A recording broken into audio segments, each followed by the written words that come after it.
All right, so this is the b18c1 that we've been working on. We've done a lot of work to it, and last night she just stopped giving spark. So we checked this wire right here, number 1 wire. We checked it with a screwdriver, no spark. So then we checked right here. We checked the coil right here, no spark. So right back here, you can see, I don't know if I can show you right there, you can see that there's a screw right there. You're gonna have to bump the ignition enough to turn that rotor just like that. There's a screw right there. You're gonna take the screw out, and then this will come out, and then you'll be able to test the ignition to see if you're getting power to it. So we got a test light. We should be able to get this undone here. So we got my flash on so you'll be able to see.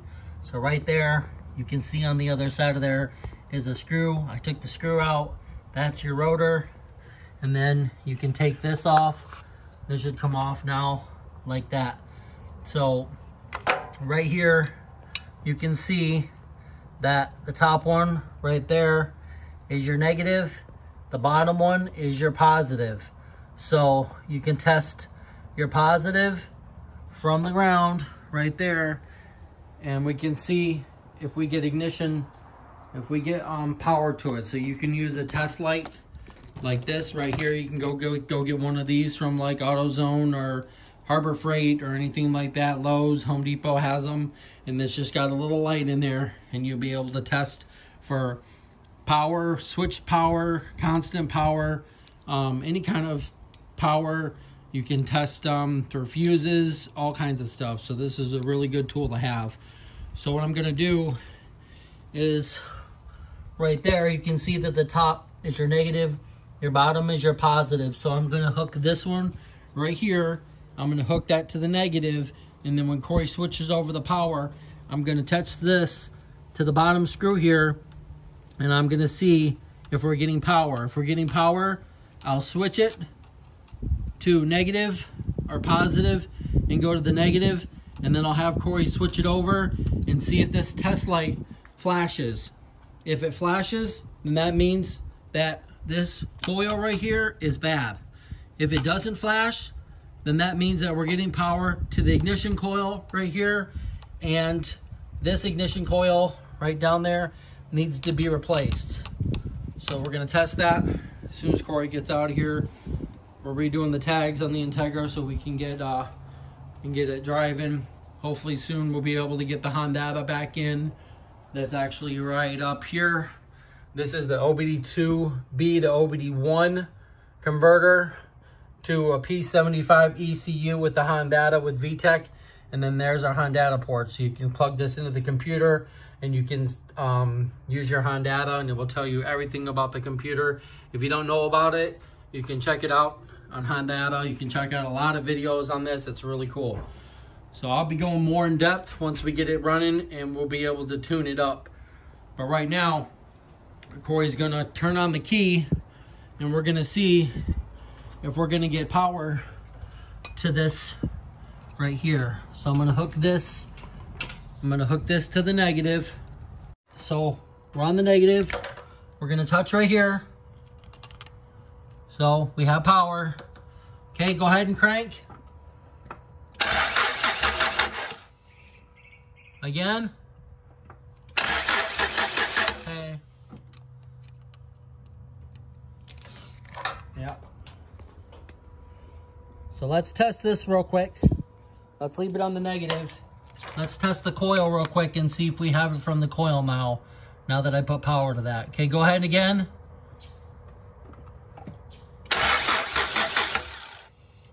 One more time. Okay. So we got power on both. Okay, try one more time. Okay. Yep, it's working. So that's what we need. We did the little test, and we determined that it is the coil. So I cleaned up the inside of the rotor with some sandpaper, or the cap, and then the rotor I did the same thing. So we ended up picking up the Excel coil for this. So what you do, it's just these two screws right here, and those 2 screws right on the one side here. So that's what we're going to be doing right now. We got it on the battery tender right now to charge the battery up because it was almost dead when we were doing the test. So go ahead and take this one out and this one out. And then these 2, one right there and one right there, and then the whole coil should pull out, and then we'll look at it and see if it's actually burnt. So yep, keep those where you got them at. Should be good to come out. I've already had it out and replaced the bearings and seals and everything in there, so we should be good. So go ahead and do those 2. And then right on the side, there's this screw and there's that screw. We're working on the Integra. We got the XL coil in there, and you can see right here that the screw on there was stripped out and the connector came off. This is the old coil right here, and you can see right there that it came off. So I put a new connector on it, but it's too short. So what I did was I put a connector, little spade connector like this, and then crimped it, and then I put some heat shrink on it, and then I've got a heat shrink here, so I'm going to attach it to the wire there, and then I'm going to heat shrink it like this, and then I'm going to wrap it with some electrical tape. It should be good, and it should be enough to fit right there. So if it's a little bit short, I'll cut the wire just so it'll fit perfectly and there's no wire left over, because you don't want nothing in there when you're trying to start it. So I'm gonna do that real quick, get that connector on there, put the screw in there, and then put everything back together. There's the other the distributor cap. It looks good. It don't look messed up. I took some sandpaper, I cleaned off the little connectors. There was no oil in here, so that's a good sign that the seal that I did inside the distributor and this O-ring on here when you put it in is good now. So everything's good. We don't have any oil dripping down there, so that's another good thing that we did. So hopefully this fixes it. As you can see, when I tested it, it was testing, it was switching over power, and I was getting power to the engine control module, which is the igniter, and I wasn't getting it out of the coil, and I wasn't getting it to the spark plug wire to the spark plug. So that's what it was. So if you go to test this, you can go back and see and test it for yourself and see exactly what you know, you should be getting power to this one, and then you should be getting power here, and then when you turn it over, that light should be dimming just a little bit as you turn the key over, and it wants power from this.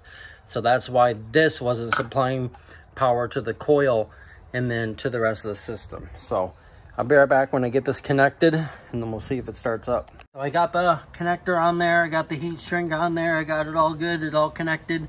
So now you have to put this on here, but since the coil is a little bit bigger, it's not wanting to fit right in that groove here. So I'm gonna take my Dremel and I'm just gonna sand this down just a little bit, just on this edge, so it'll go right underneath there, and then we can put this on, and then we can put the rotor on, and then there's the screw, so that'll go back into place like that, and then we'll put the rotor back in place like this. But I have to turn it. You can see that the screw's on the top, so we're gonna have to bump the engine and turn it to where I can get the screwdriver in this way and then tighten that up. All right, we got everything back in there. We got the coil in there. We got everything tightened. The rotor's tightened. It's all sanded down a little bit. We got fuel. Okay, are you ready for this? Try it.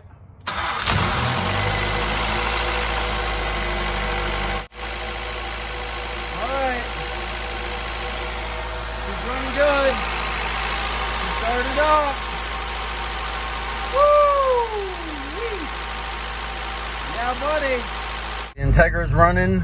She's driving good. Is the steering good on it? Better than the last time? Yeah. Okay. This one I warmed up. Just wanted about 180 degrees. So when we bring it back, we can check everything, make sure everything's good. Just take it easy with the steering, just steer. It's easy. Oh yeah, oh look at all that oil. Yeah, all the oil is burning out now, so that's good. So we got the P72 ECU in here right now. That's the GSR one. We don't have the Honda hooked up right now. We're just driving it. We got 40 PSI oil pressure, perfect at idle. So she is burning a little bit of oil, but that's all the oil in the exhaust. And we're right above 140 degrees. So we're running good. Perfect. I can tell she's running so much better. Can you tell she's running better? I haven't really got 100. Yeah, we're over 80 PSI in oil pressure. So we're good.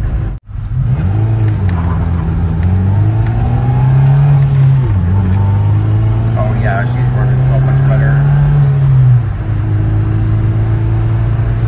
I can tell she's running a lot better. Can you?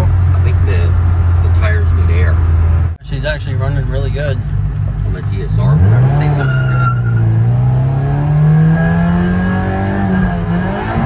What do you keep doing? Give me a second. You can't race a BMW like that and miss a gear.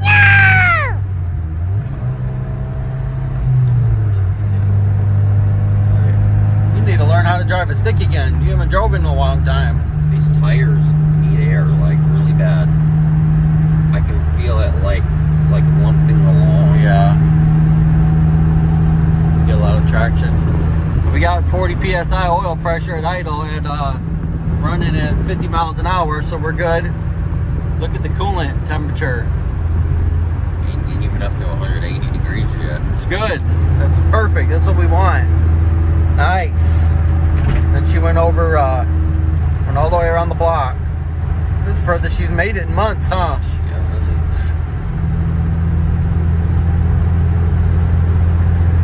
Yeah, she's running good. We'll bring it home, fill up the tires. We'll put the other ECU in it with the Honda, and then I'll start doing some, we'll get the wideband hooked up, so I'll be able to look at the data, and I'll have my computer, and then be able to see what we're looking at, and we'll do a data log. So, alright, see you at home. Well, we made it home. She did good. She's running a little over 180 right there. You can see 180. Oil pressure is good. It's about 40 when we're driving, so it's perfect. I got to find out what we're idling at, but once we hook the Honda up, we can see what we're idling. Corey's got the Bluetooth and the Honda on his phone, so he'll be able to see what we're at. So it'll be nice. Let's get the wideband hooked up, and so we can see our AFR, our air fuel ratio, and we're good. So let's get the tires pumped up. Let's check the oil. Let's get the Honda in here, and let's hook the wideband up, and let's go do some data logging. You ready? Yeah. All right, let's go. We got the coil issue fixed. It's fixed. We put the Excel coil in there. It's working good. So it started up. We drove it down the road. So we're going to fill up the tires and hook up the Honda and start seeing, you know, all that kind of stuff. I'll start doing some data logging. We can see the, you know, the air fuel ratio when we get the wideband hooked up. So that'll be in the next video. So stay tuned for that video. So if you like this video, please give us a big thumbs up. You can follow us on Facebook and Instagram at JC Motive Garage. So we got a lot planned for the Integra. I know it's been taking a while, but it's a father and son project, and we work on it when we get a chance, and I do these videos for you. So hit that subscribe button, follow us 1,000 subscribers, and we'll see you next time on JC Motive Garage.